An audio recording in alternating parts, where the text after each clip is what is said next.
नमस्कार। तारीख 18 अगस्त दिन शुक्रवार। ये बीबीसी हिंदी का पॉडकास्ट दिन भर पूरा दिन पूरी खबर है। मेरा नाम है प्रेरणा। मैं हूँ सुमिरनप्रीत कौर। कार्यक्रम में आज बात मणिपुर में एक बार फिर भड़की हिंसा और पाकिस्तान में आम चुनावों से जुड़ी हलचल की। मणिपुर में एक बार फिर भड़की हिंसा, भारी गोलीबारी में 3 युवकों की मौत। क्या है ट्रिगर पॉइंट और क्या है राज्य की जमीनी हकीकत? भले ही प्रयास किए जा रहे हैं, सेना के लोगों को स्थिति संभालने के लिए कही जा रही है, प्रधानमंत्री भी बोल रहे हैं, लेकिन जमीनी हकीकत यह है कि वहाँ 2 हिस्सों में जो मणिपुर बटा हुआ है, वहाँ दोनों समुदाय में आए दिन किसी न किसी तरह का टकराव हो रहा है। पाकिस्तान में अगले 90 दिनों में नहीं होंगे आम चुनाव। चुनाव में देरी के क्या है राजनीतिक मायने और पाकिस्तान के आम लोगों पर क्या होगा इसका असर? एक पाकिस्तान में पॉलिटिकल क्लाइमेट है, यहाँ पर हमेशा ये डर रहता है हिस्ट्री को देखते हुए कि कहीं ऐसा ना हो डेमोक्रेसी डिरेल हो जाए। सुनवाएंगे एसिड अटैक सर्वाइवर लक्ष्मी का खास इंटरव्यू भी। लेकिन उससे पहले देश और दुनिया का हाल जानिए सुमिरनप्रीत कौर से।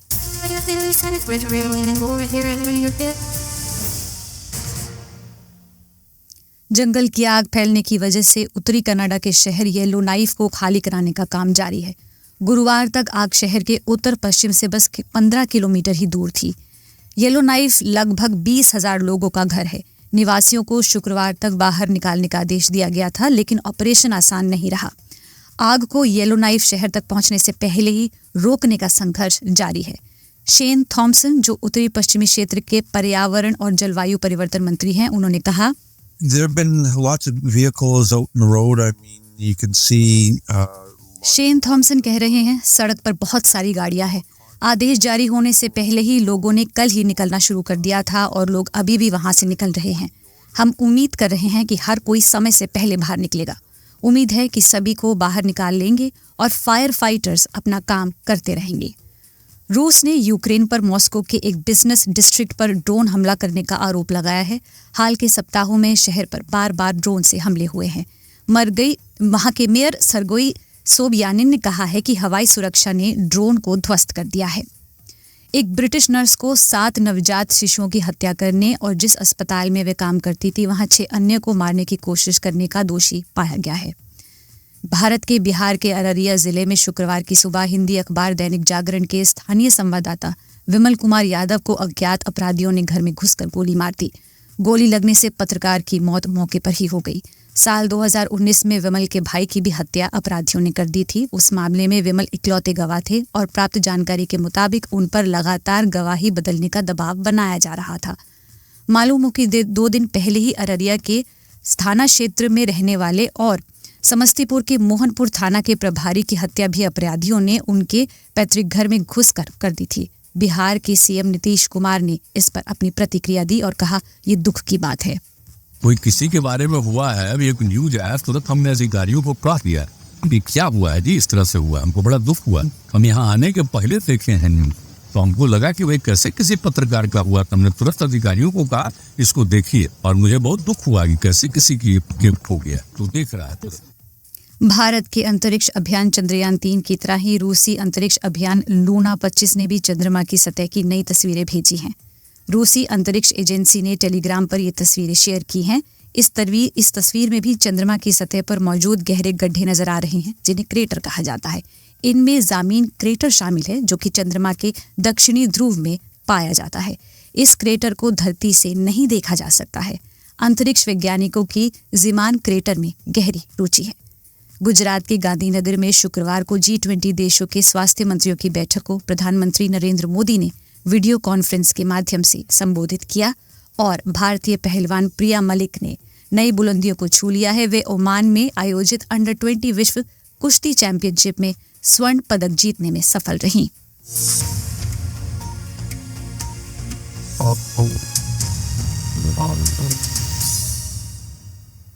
तो देश और दुनिया की सभी जरूरी खबरें सुनने के बाद अब विस्तार से बात देश के उत्तर पूर्वी राज्य मणिपुर की, जहां कुछ दिनों की शांति के बाद एक बार फिर हिंसा भड़क उठी है। आज सुबह 4 - 4:30 बजे के करीब राज्य के उखरूल थाना क्षेत्र के एक गांव में गोलीबारी हुई और 3 लोगों की मौत हो गई। जिन लोगों की मौत हुई वो सभी कुकी जनजाति के थे और गांव की रखवाली करते थे, यानी गार्ड थे समरन। जी प्रेरणा, हिंसा की घटना की पुष्टि करते हुए उखरूल जिले के पुलिस अधीक्षक निंगसेम वाशुम ने बीबीसी से कहा कि ये घटना आज सुबह 4:30 बजे कुकी गांव में हुई है और जिसका नाम थोवई है। कुछ हथियारबंद बदमाश गांव में घुस आए और गांव की रखवाली कर रहे इन तीनों लोगों को गोली मार दी। फिलहाल क्षेत्र में गोलीबारी बंद हो गई है। इस समय सेना और पुलिस सहित सुरक्षा बलों के जवानों को क्षेत्र में तैनात किया गया है और शवों की पहचान भी प्रेरणा की जा चुकी है और फिलहाल तो स्थिति नियंत्रण में है। सुमरन, उखरूल जहां ये घटना हुई है वहां तांगखुल नागा जनजाति से ताल्लुक रखने वाले लोगों की आबादी ज्यादा है। हालांकि कुकी लोग भी यहाँ रहते हैं और पुलिस का कहना है कि नागा बहुल इलाके में हुई इस घटना का सीधा संबंध, जो हम देख रहे हैं कि मणिपुर में जातीय हिंसा जारी है पिछले 5 मई से, उससे जुड़ी हुई है।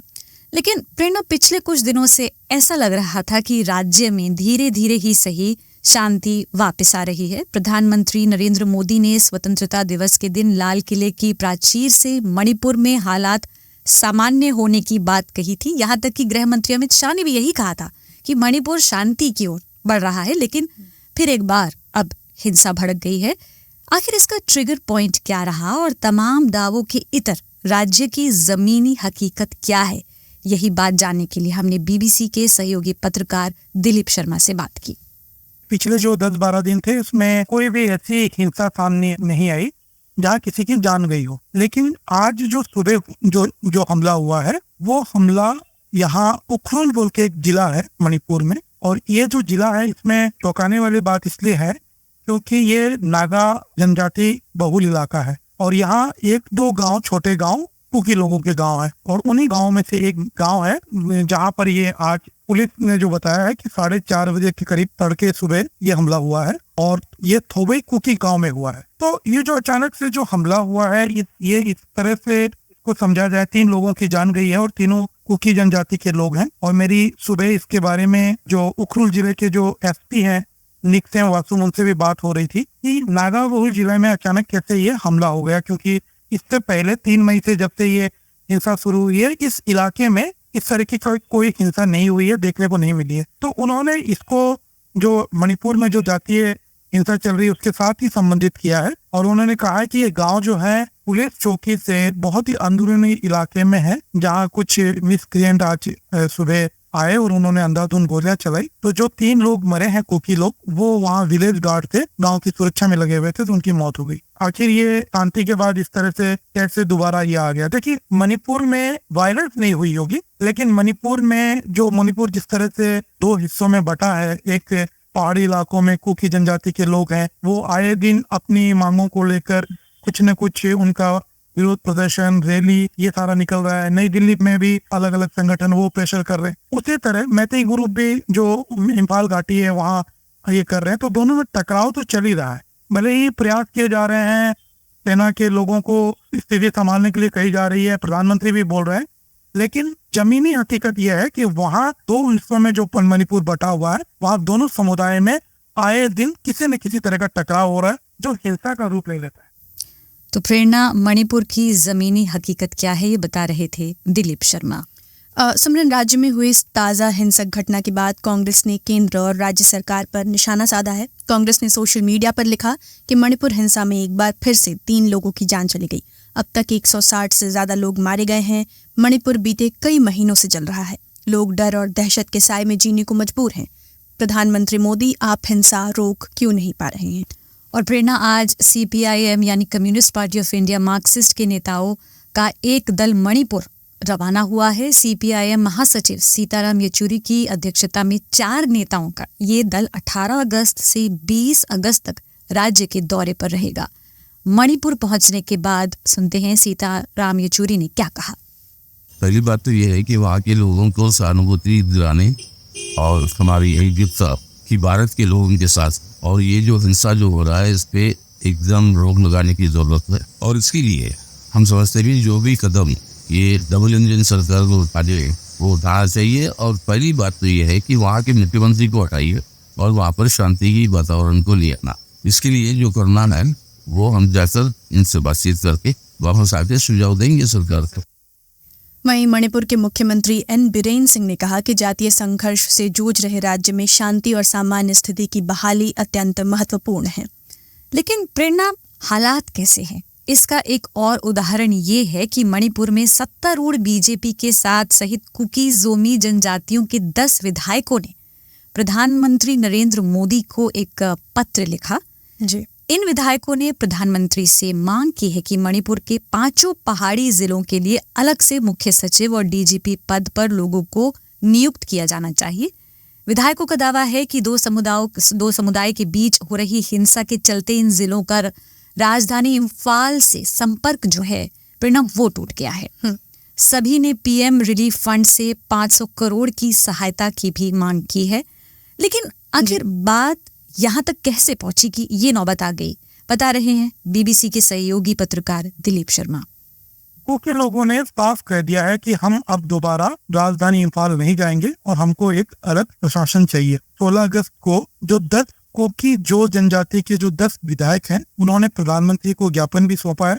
5 पहाड़ी जिले जहाँ कुकी जनजाति के लोग बसे हुए हैं, वहाँ के लिए उन्होंने मुख्य सचिव और डीजीपी लेवल के पद क्रिएट करने के लिए कहा गया, क्योंकि जब से ये हिंसा हुई है सारे लोग जो हैं वो सुरक्षित अपने आप को, जैसे कुकी थे तो वो कुकी इलाके में आ गए, सरकारी जो कर्मचारी या अधिकारी थे, मैते थे तो वो छोड़ के चले गए। तो प्रशासनिक जो व्यवस्था है वो पूरी ठप है और ये मांग चल रही है। टकराव इसलिए भी बढ़ रहा है दिन कि उधर ये कह रहे हैं कि हम मणिपुर की इंटीग्रिटी के साथ कोई समझौता नहीं करेंगे। अभी जो वर्तमान की जो सरकार है, बीजेपी की जो सरकार है, उसने अभी 21 अगस्त को एक विधानसभा का सत्र बुलाया है और जिसमें ये संभावना है कि वो इसके खिलाफ कोई प्रस्ताव पास करे कि हम मणिपुर को विभाजन होने नहीं देंगे। प्रेरणा, मणिपुर काफी दिनों से न्यूज़ में बना हुआ है, चर्चा में बना हुआ है। 9 अगस्त को लोकसभा में अविश्वास प्रस्ताव पर चर्चा के दौरान गृह मंत्री अमित शाह ने मणिपुर की हिंसा के साल 2021 में म्यांमार में हुए सैन्य तख्ता पलट से जोड़कर देखा था। जी। और अमित शाह ने ये कहा था कि कुकी डेमोक्रेटिक फ्रंट ने म्यांमार में आंदोलन शुरू किया है तो सैन्य शासकों ने उन पर कार्रवाई शुरू कर दी, ऐसा उन्होंने कारण बताया। ये भी कहा कि क्योंकि भारत के साथ उनकी सीमा पर कोई बाड़ नहीं लगा है, इसलिए बड़ी संख्या में कुकी शरणार्थी के रूप में मणिपुर और मिजोरम आए। अमित शाह ने ये भी बताया सिमरन कि ये कुकी शरणार्थी जो हैं वो मणिपुर की घाटियों के जंगल में बस गए और इससे लोगों में डेमोग्राफी बदलने का डर पैदा हो गया। तब कुकी विधायकों ने अमित शाह के इस बयान की निंदा करते हुए कहा था कि शरणार्थियों पर ऐसा संघर्ष शुरू करने का आरोप लगाना बिल्कुल गलत है। जी। और उसके बाद अब ये पत्र कुकी विधायकों की तरफ से लिखा गया है।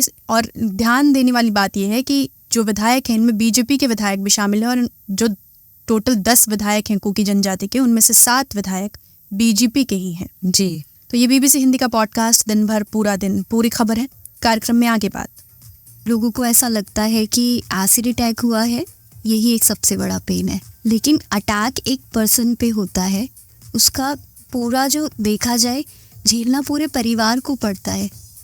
सुनवाएंगे एसिड अटैक सर्वाइवर लक्ष्मी का खास इंटरव्यू।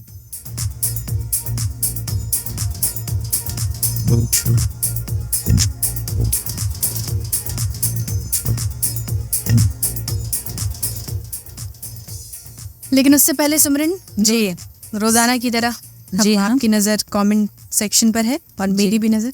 जी, शुरू आप करें। मैं फेसबुक से शुरुआत करती हूँ। तो जमीर उमर है जो कह रहे हैं कि मणिपुर की ज़मीनी हकीकत वाकई बहुत ख़राब है, क्योंकि मेन स्ट्रीम मीडिया जो है वो वैसे हालात नहीं दिखा रहा है। वीरेंद्र कुमार शर्मा है जो कह रहे हैं यूक्रेन जानबूझकर बर्बाद होना चाहता है। संगीता खड़के हमारे साथ जुड़ी हुई हैं। रेहान दोस्तपुर हैं जो कह रहे हैं मणिपुर हिंसा के बारे में जो बोला गया वो सही नहीं है कि हिंसा काबू में है, और मणिपुर हिंसा की ही बहुत लोग बात कर रहे हैं। दानिश खान हैं जो कह रहे हैं कि सब कुछ हो रहा है 2024 के इलेक्शन और कुर्सी को लेकर। और हीरालाल रॉय हैं जो हमारे साथ जुड़े हुए हैं। अशोक यादव हैं और मोहम्मद अंजर हैं। आप कुछ कमेंट्स पढ़ना चाहेंगे? यूट्यूब पर पंकज कुमार लिखते हैं कि दोनों ही जनजातियों में काफ़ी दूरियां बढ़ चुकी हैं। राज्य और केंद्र सरकार शुरू में अच्छा प्रयास उनकी तरफ से नहीं किया गया और इस तरह की उदासीनता से देश टूटता है।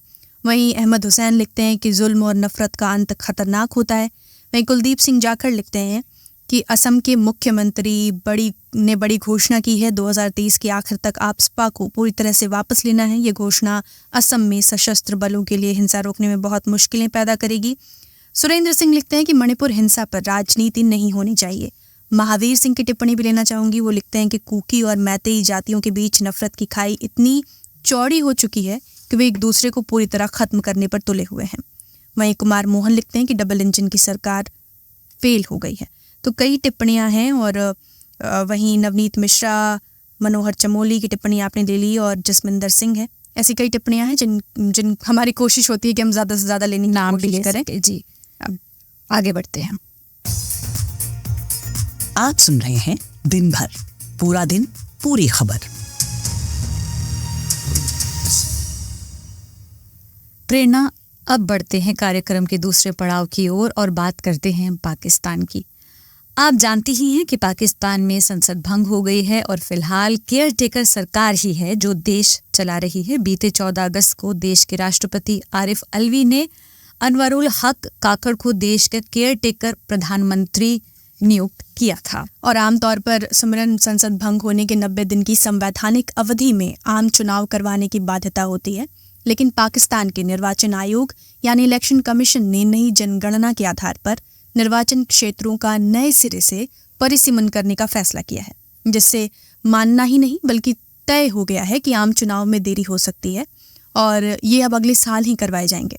जबकि पहले प्रेरणा ये उम्मीद लगाई जा रही थी कि जो इलेक्शंस हैं, जो चुनाव है वो नवंबर में ही होंगे, लेकिन सत्ता से विदा लेने से कुछ दिन पहले शहबाज शरीफ की अगुवाई वाली गठबंधन सरकार ने हाल ही में कराई डिजिटल जनगणना को मंजूरी दी थी, जिसका मतलब ये था कि चुनाव कराने से पहले देश में आबादी के नए आंकड़ों के हिसाब से चुनाव क्षेत्रों का पुनर्गठन होगा और नई मतदाता सूची भी तैयार करनी होगी। सिमरन, पाकिस्तान में जनगणना की प्रक्रिया जो है वो बीते 1 मार्च 2023 को शुरू हुई थी।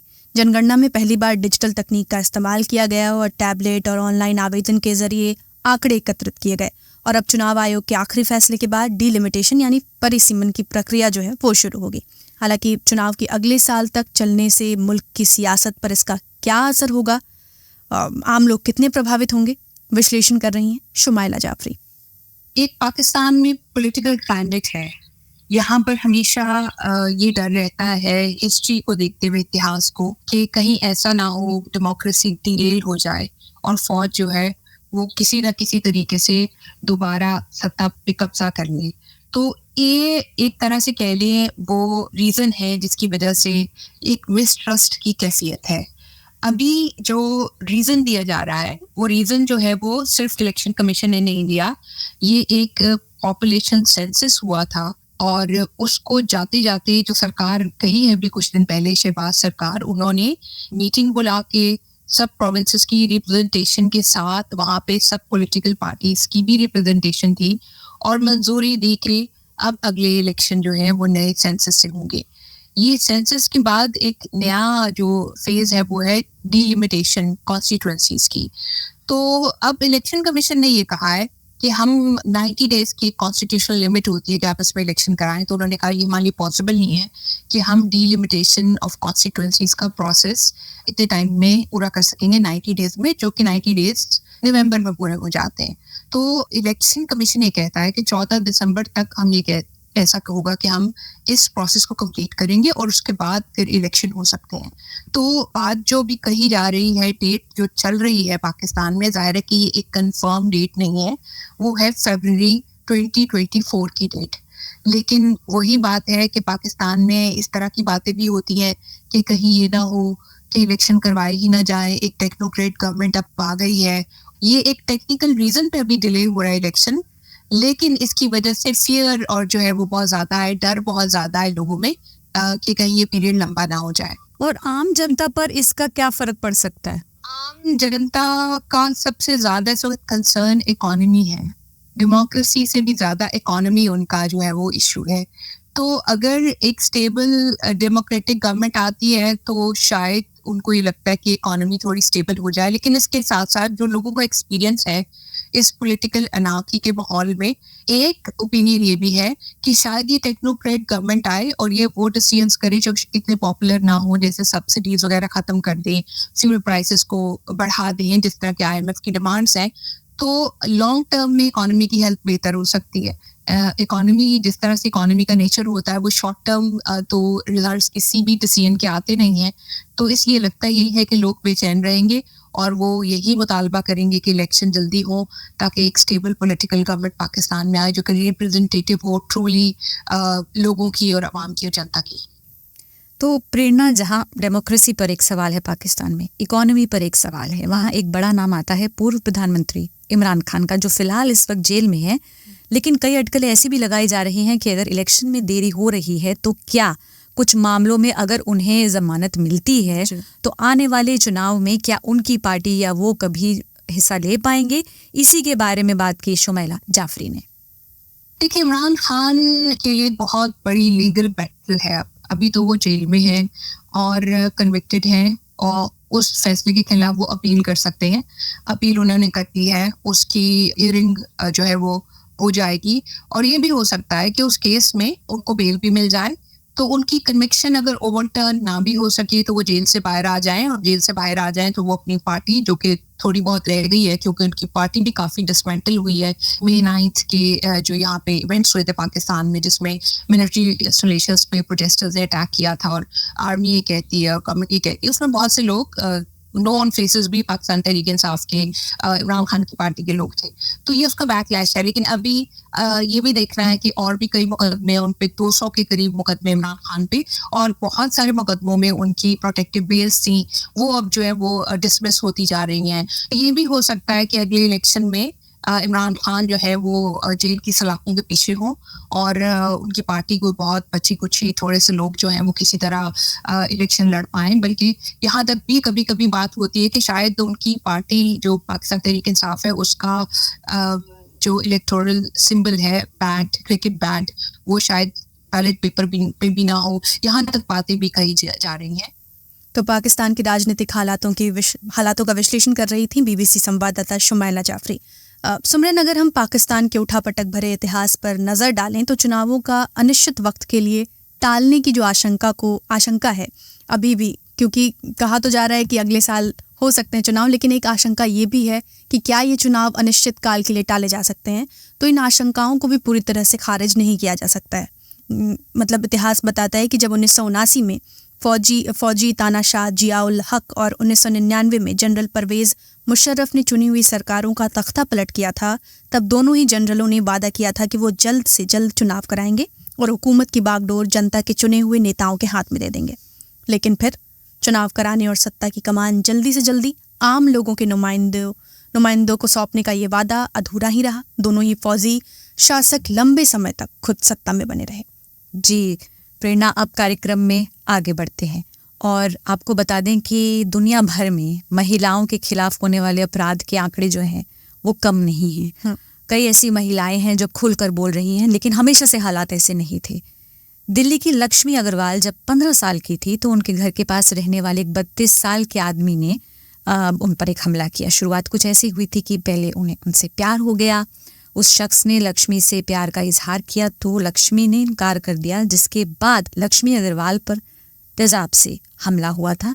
लक्ष्मी एक ऐसा नाम है जो काफ़ी चर्चा में रही है काफ़ी लंबे समय से। उन पर फिल्म भी बनी है, आपको याद होगा दीपिका पादुकोण उस फिल्म में एक्ट्रेस हैं और फिल्म का नाम छपाक है, जैसे कि आपने कहा। तो लक्ष्मी का चेहरा इस एसिड अटैक हमले में जल गया, लेकिन उन्होंने हार नहीं मानी। सुमरन, साल 2006 यानी घटना के 1 साल के अंदर उन्होंने PIL दाखिल की। अब से 10 साल पहले 2013 में क्या हुआ? उस साल एक आपराधिक कानून संशोधन अधिनियम 2013 ने एसिड हमले के पीड़ितों के लिए विशेष प्रावधान बनाते हुए इंडियन पीनल कोड में 1860 में धारा 326A और धारा 326B को शामिल किया था। इस बात को अब 10 साल पूरा हो रहा है। तो लक्ष्मी की PIL दाखिल करने के बाद ये बदलाव हुआ और इस कानून को बने हुए 10 साल पूरे हो गए हैं। और इन 10 साल के बाद कहें तो लक्ष्मी BBC के स्टूडियो आई और उनसे एक विशेष बातचीत हुई है। उस बातचीत का एक छोटा अंश आपको सुनवाते हैं।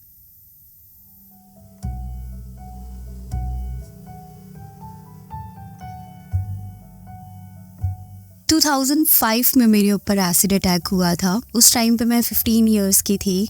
जो लड़का था वो 32 इयर्स का था और उन्होंने मुझे उस टाइम पे शादी के लिए प्रपोज किया था। अटैक के 10 महीने पहले ही तो उस वक्त में मैं छोटी थी, शादी के बारे में सोचती नहीं थी, मैं अपने सपनों को जी रही थी उस टाइम पे। तो वो जो लड़का था, उनकी जो 3 सिस्टर्स थी, वो मेरी बहुत अच्छी दोस्त थी। तो मैं उनको भाई की नज़र से देखती थी। उन 2.5 सालों में, क्योंकि वो मुझे 2.5 साल से जानते थे, उन 2.5 सालों में उनको कब मुझसे कैसे प्यार हो गया। जब उन्होंने मुझे प्रपोज किया तो मैं एकदम शॉक्ड रह गई। मैंने उनको एकदम से बोला कि आप मुझे ये क्या बोल रहे हो, मैं आपको भाई की नज़र से देखती हूँ। और फिर मैं जहाँ पे उन्होंने मुझे प्रपोज किया था, मैं वहाँ से चली जाती हूँ। वहाँ से जाने के बाद उन्होंने मुझे 10 महीने लगातार, मैं स्कूल जाती आती थी, कहीं पे भी जाती थी तो लगातार वो मुझे फॉलो करते थे। कभी मुझे थप्पड़ मार देना, जो उनके मन में आता था वो बोलते थे, वो करते थे। और उसके बाद कुछ समय के बाद उन्होंने 2005 22 अप्रैल को, मैं एवरीडे की तरह ही जा रही थी और वो लड़का, उनके छोटे भाई की गर्लफ्रेंड मेरा वेट करते हैं। मैं रोड क्रॉस कर रही होती हूँ। उनके हाथ में एक पॉली बैग होता है, उस पॉली बैग के अंदर एक बियर की बॉटल होती है। उस बियर की बॉटल में एसिड होता है और उनके पास एक गिलास भी होता है। वो लेडी और वो लड़का आते हैं और वो लेडी मेरे फेस पे हाथ रखती है, मुझे ज़मीन पे धक्का मारती है और ग्लास में एसिड होता है, वो सीधे मेरे फेस पे डाल देती है।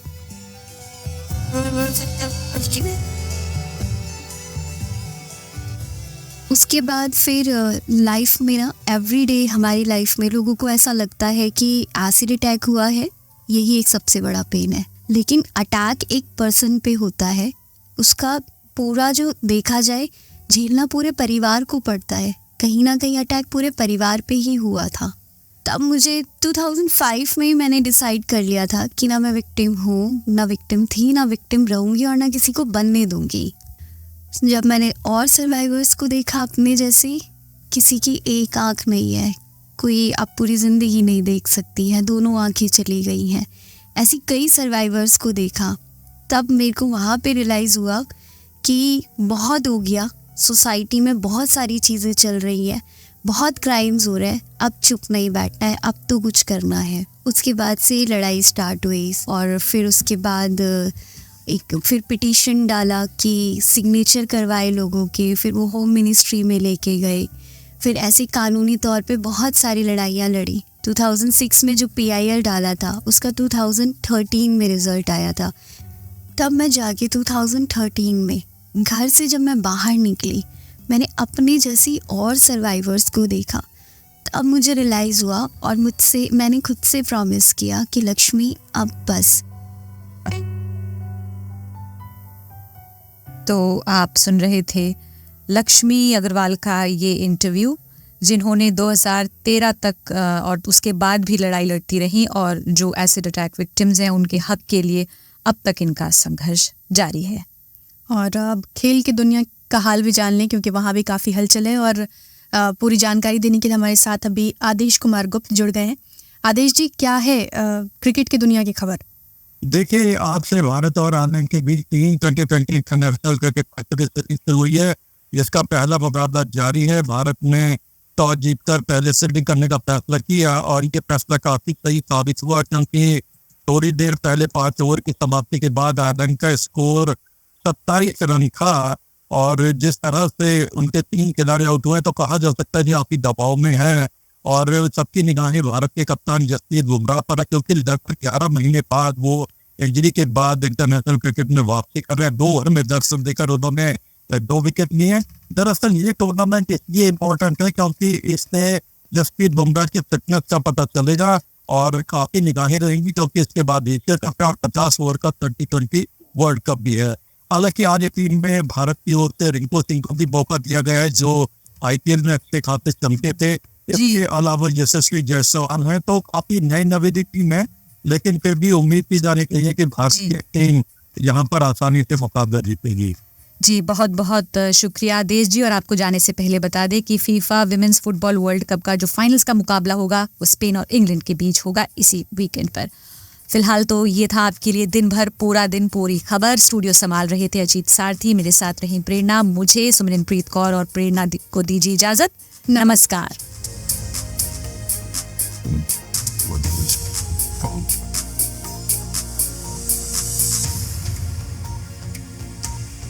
All police.